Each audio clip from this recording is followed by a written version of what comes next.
მოგესალმებით. მოდით დღეს ერთად ჩაუღრმავდეთ ისტორიის ერთ-ერთ ყველაზე საინტერესო გამოცანას, რომელიც ბევრ ჩვენგანს ალბათ სკოლიდანაც ახსოვს. რატომ ებრძოდნენ ერთმანეთს ერთი და იმავე სამეფოს ფეოდალები? ეს ხომ ფაქტობრივად საკუთარი სახლის დანგრევას ჰყავს, არა? მოდით გავერკვეთ, რა იდგა სინამდვილეში ამ ერთის შეხედვით უცნაური ქმედების უკან. და ისიც ჩვენი მთავარი კითხვა, რატომ ებრძოდნენ ერთმანეთს ფეოდალები? ხომ ლოგიკურია, რომ ისინი ერთი სამეფოს ნაწილი იყვნენ, ერთი მეფის ქვეშევრდომები. მაშ რატომ უშვერდნენ ხმალს ერთმანეთს იმის მაგივრად, რომ საერთო მტრის წინააღმდეგ გაერთიანებულიყვნენ? აი, მოდით ამაში გავერკვეთ. ესე იგი, საქმე მხოლოდ პირად მტრობაში არ ყოფილა. პირიქით, მიზეზები ბევრად უფრო ღრმაა, სისტემურია. მოდით ზუსტად ამ სისტემას დავაკვირდეთ.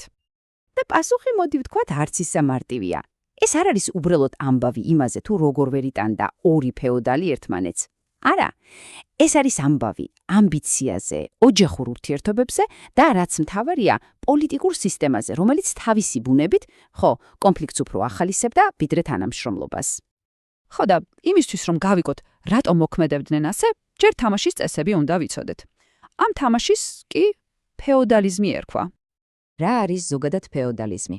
მარტივად რომ თქვათ, ეს არის იერარქიული სისტემა, რომელიც დგას მიწის ფლობასა და პირად ვალდებულებებზე.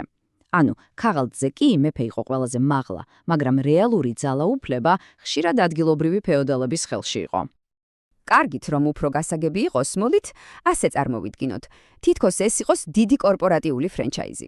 მეფე არის, თქვათ, მთავარი დირექტორი, CEO, ხოლო ფეოდალები არიან ამ ფრენჩაიზის ძლიერი, გავლინიანი მფლობელები რეგიონებში. და თითოეული მათგანი, რა თქმა უნდა, ცდილობს, რომ თავისი ფილიალი ყველაზე მაგარი გახადოს. და როგორ მუშაობდა ეს სისტემა? ყველაფერი იწყებოდა იმით, რომ მეფე არიგებდა მიწებს. მაგრამ მთავრდებოდა ძალაუფლების დაგსაქსვით. იცით, როცა თითოეული ფეოდალი თავის ტერიტორიაზე პატარა მეფე ხდება, მათ შორის კონკურენცია და დაპირისპირება უკვე გარდაუვალია. აი, სწორედ ეს იყო სისტემის მთავარი პრობლემა, რომელიც მუდმივ კონფლიქტს კვებავდა. კარგი, ეს ზოგადი თეორია. ახლა კი მოდით ამ ყველაფერს შევხედოთ კონკრეტულ ჩვენთვის კარგად ნაცნობ ისტორიულ მაგალითზე, პირდაპირ ტაო-კლარჯეთიდან. და უნდა გვახსოვდეს, ტაო-კლარჯეთი უბრალოდ ერთი რეგიონი არ ყოფილა. არა.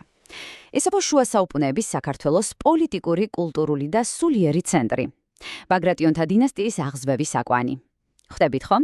სწორედ ამიტომ იყო აქ ძალაუფლებისთვის ბრძოლა ასეთი სასტიკი და მნიშვნელოვანი. ვნახოთ, როგორ განვითარდა მოვლენები. ყველაფერი მე-9 საუკუნეში იწყება, როცა ბაგრატიონები ძლიერდებიან. მე-10 საუკუნის დასაწყისში სამთავრო უკვე ფართოვდება, მისი მნიშვნელობა იზრდება. და რას იწვევს ეს? რა თქმა უნდა, შიდა დაპირისპირების გამზაფრებას საუკუნის შუახანებში. და ბოლოს საუკუნის ბოლოს ეს დაძაბულობა უკვე ღია ომში გადადის.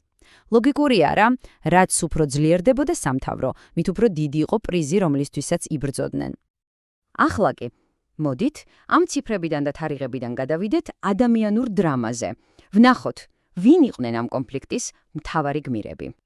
და აი, ყველაზე დრამატური ნაწილი. ეს ბრძოლა უცხოებს შორის არ იყო. ეს იყო სამოქალაქო ომი ერთი დიდი და ძლიერი ოჯახის ბაგრატიონების შიგნით. წარმოგიდგენიათ, ნათესავები იბრძოდნენ ერთმანეთის წინააღმდეგ. ეს კონფლიქტს კიდევ უფრო ტრაგიკულ ელფერს სცენს. ფაქტობრივად, ერთმანეთს ორი პრინციპი დაუპირისპირდა. ერთი მხარე ამბობდა, რომ ძალაუფლება ეკუთვნოდათ ტრადიციით, მემკვიდრეობით, უფროსობით. მეორე მხარე კი ეყრდნობოდა რეალურ სამხედრო ძალას და პოლიტიკურ ალიანსებს. მართალი გითხრათ, ორივე მხარეს თავისი ლოგიკა ჰქონდა, მაგრამ მათი მიზნები აბსოლუტურად შეუთავსებელი იყო. ამიტომ საბოლოო სიტყვა იარაღს უნდა ეთქვა.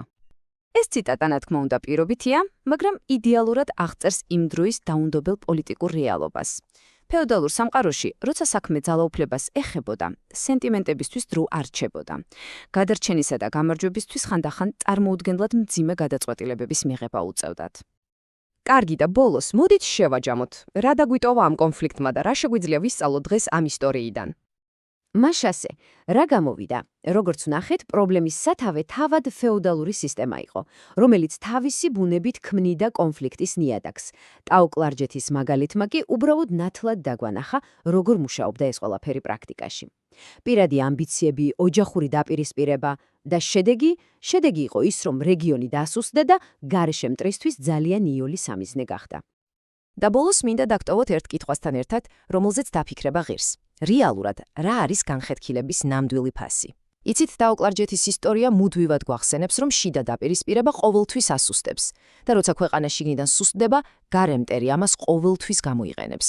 ეს არის ისტორიული გაკვეთილი, რომელიც სამწუხაროდ აქტუალობას არასდროს კარგავს.